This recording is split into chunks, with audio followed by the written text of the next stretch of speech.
Shabbos before Pesach, the last Shabbos before Pesach is called Shabbos HaGodol. It's called the Great Shabbos.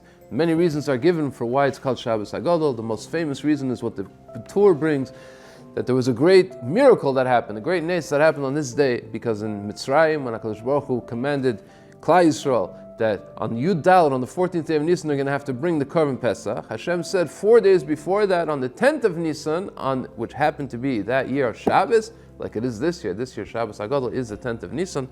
So on that day, Hashem said, bring the sheep to your house and prepare it for the day of the 14th of Nisan when you're going to bring it as a korban.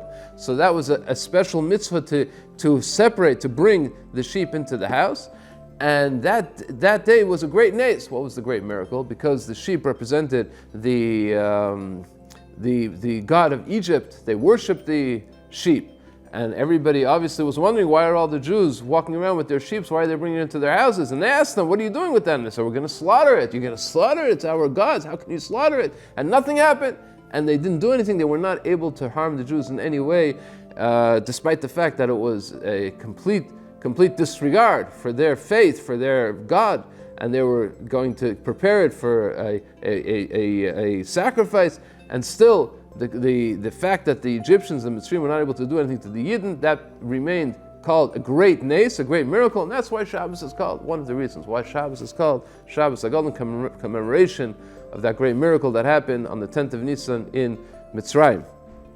Interesting that usually, although it's true that every sacrifice that anybody brings throughout the ages, when they brought sacrifices in the Beis HaMikdash or throughout the 40 years in the Mishkan, so they did have to actually do this for every korban. Every korban required 4 days of preparation in order to make sure that the animal was not sick, that the animal was a healthy animal, that the animal did not have any blemish. So there were 4 days necessary to check to make sure that it was a kosher sacrifice, a kosher korban. But it wasn't a mitzvah. There was no separate commandment to take the animal 4 days before and make sure to check it for those 4 days before the sacrifice. It's compared to the story of this sacrifice was brought in Mitzrayim, that on the 10th of Nisan they took it to their homes, and then only 4 days later they brought it. But in that case, in Mitzrayim, when they did it, it was a separate command, it was a separate mitzvah.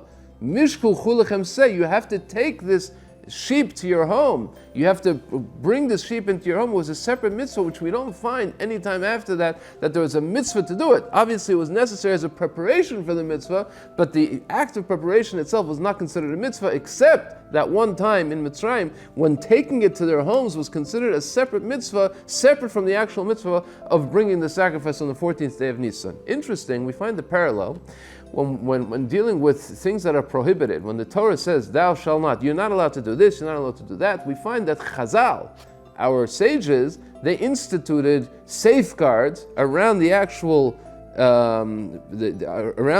prohibition, and they said, the Torah says you're not allowed to do X, but we're going to tell you you're not allowed to do also Y and Z. And that actually is one of the main roles that our sages, that Chazal play, as is clear from the Mishnah in Pirkei Avos, Asus Shel Torah. It's something that they do all the time. In Nechos Shabbos, in Nechos Kashrus, right? The Torah says you're not allowed to have meat and milk together. And the sages institute you're not allowed to have not only meat, but also chicken and meat, because it looks like meat. So chicken and milk, because it looks like meat. So the Chazal are constantly and very involved in ensuring that there's safeguards around the Torah. The Torah says you should not do this, and the Chazal are going to institute further safeguards that we should we not come to violate the actual Isser, the actual prohibition of the Torah. But it only remains an Isser D'Rabbanan, not an Isser D'Oraisa. The Torah itself does not do that, usually.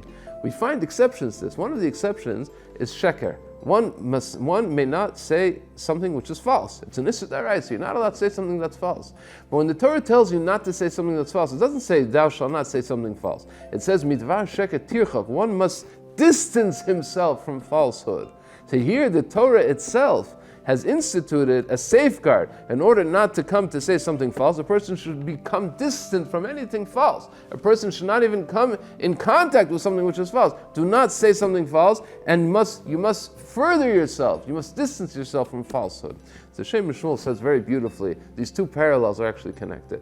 The greatest falsehood in the world is idol worship. How can a person deny the existence of Hashem and take a rock or take even the sun and the moon and say the sun and the moon and the rock have their own power and we're going to daven, we're going to pray to this rock because this rock has the power to do something to me more. Hashem was one who created the entire world. He's the only creator. He's the only force in the world that matters and the only force that we should pray towards. And anybody who denies that is actually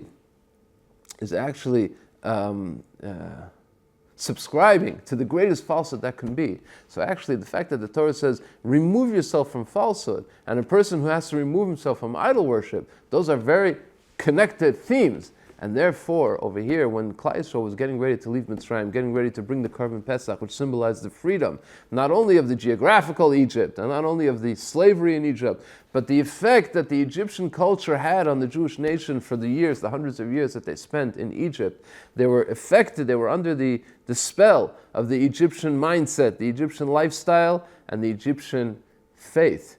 And therefore today, on the 10th of Nisan, when Hashem said, soon you're going to bring the Korban Pesach, but I want to give you a separate mitzvah. Just as I tell you falsehood, you can't even come close to falsehood. So I'm telling you now, you have to remove yourself from this falsehood of the idol worship. And you must take this sheep to your house. And you must have the opportunity and you must have the courage to be able to stand up to your Egyptian neighbors and say, yes, Hashem told us to take this to our homes because in 4 days we're going to bring it as a korban. Not only as a preparation for the korban, but as a mitzvah, a standalone mitzvah, to remove themselves from the culture of the Avodah Zarah which permeated Egypt. That was a separate mitzvah. Every year on the 10th of Nisan or on the Shabbos HaGadol, this year as it may be, it's the same day, 10th of Nisan, the Shabbos HaGadol, we commemorate the great miracle. And we also take the opportunity to prepare ourselves for the great revelations of Pesach. Every year we tell our children the story of Yetzias Mitzrayim. It's not just a story of the Exodus, it's a story of the faith, of the Emunah, of the fundamentals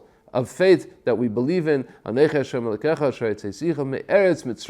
is the foundation of our faith in Hashem, is that He was the one who took us out of Egypt. And before that, we have an opportunity from the Shabbos until Pesach itself to prepare ourselves for the Seder, to prepare ourselves for the Yom Tov of Pesach. It's not only a preparation for the mitzvah, but it's a standalone mitzvah. It's Shabbos HaGadol. It's a time, it's an opportunity to introspect and to prepare ourselves for the great mitzvah that we'll have an opportunity to tell our children the Sipur Yetzias Mitzrayim. Good Shabbos. To subscribe, you'll get the video every week by subscribing. Put a like. Thank you very much. Good Shabbos.